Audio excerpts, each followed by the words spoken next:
നടിയെ ആക്രമിച്ച കേസിൽ വിചാരണ കോടതി ജഡ്ജി വിധി പറയാൻ പാടില്ലായിരുന്നുവെന്ന വാദം അപ്പീൽ ഹർജിയിൽ ഉയർത്താൻ പ്രോസിക്യൂഷൻ.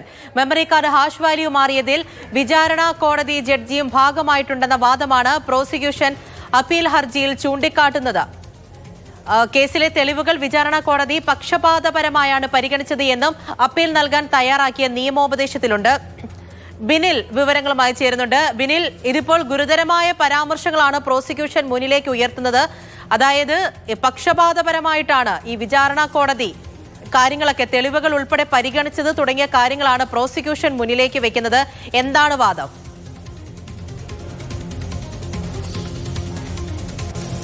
പൂജ, നടിയെ ആക്രമിച്ച കേസിൽ പ്രോസിക്യൂഷന്റെ അപ്പീൽ ഏതാണ്ട് തയ്യാറായി എന്നതാണ് നമ്മൾ മനസ്സിലാക്കുന്നത്.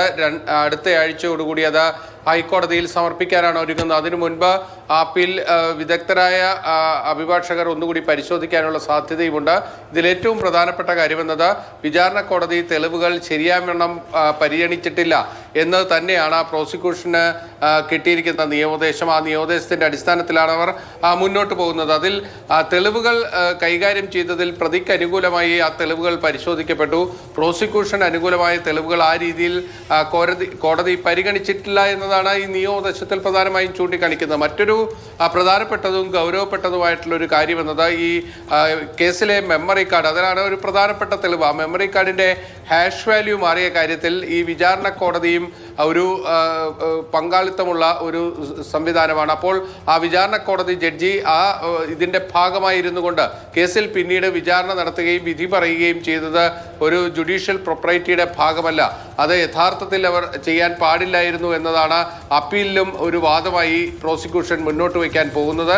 ഹൈക്കോടതി ആ വാദത്തേക്ക് ഇനി എങ്ങനെ എടുക്കുമെന്നത് അറിയേണ്ടിയിരിക്കും. പക്ഷേ ഒരു പ്രധാനപ്പെട്ട പ്രശ്നമായി അവർ പറയുന്നത് ഒരു ഇൻട്രസ്റ്റഡ് പാർട്ടിയായി ഈ മെമ്മറി കാർഡിന്റെ കാര്യത്തിൽ വിചാരണ കോടതി മാറിയിട്ടുണ്ട്. അപ്പോൾ ആ വിചാരണ കോടതി തന്നെ ഈ കേസിൽ വിധി പറയുമ്പോൾ അത് സ്വാഭാവികമായും നീതിപൂർവമായിട്ടുള്ള ഒരു നടപടിയല്ല കോടതിയുടെ ഭാഗത്ത് നിന്ന് വന്നത് എന്ന വാദമായിരിക്കും ഈ അപ്പീൽ ഹർജിയിൽ മറ്റൊരു പ്രധാനപ്പെട്ട കാര്യമായി പ്രോസിക്യൂഷൻ ഉയർത്താൻ പോകുന്നത്. എന്തായാലും ജനുവരി പകുതിയോടുകൂടി ഈ അപ്പീൽ ഹൈക്കോടതിയുടെ പരിഗണനയിലേക്ക് എത്തിക്കാനുള്ളൊരു ശ്രമമാണ് ഇപ്പോൾ നടന്നുകൊണ്ടിരിക്കുന്നത്.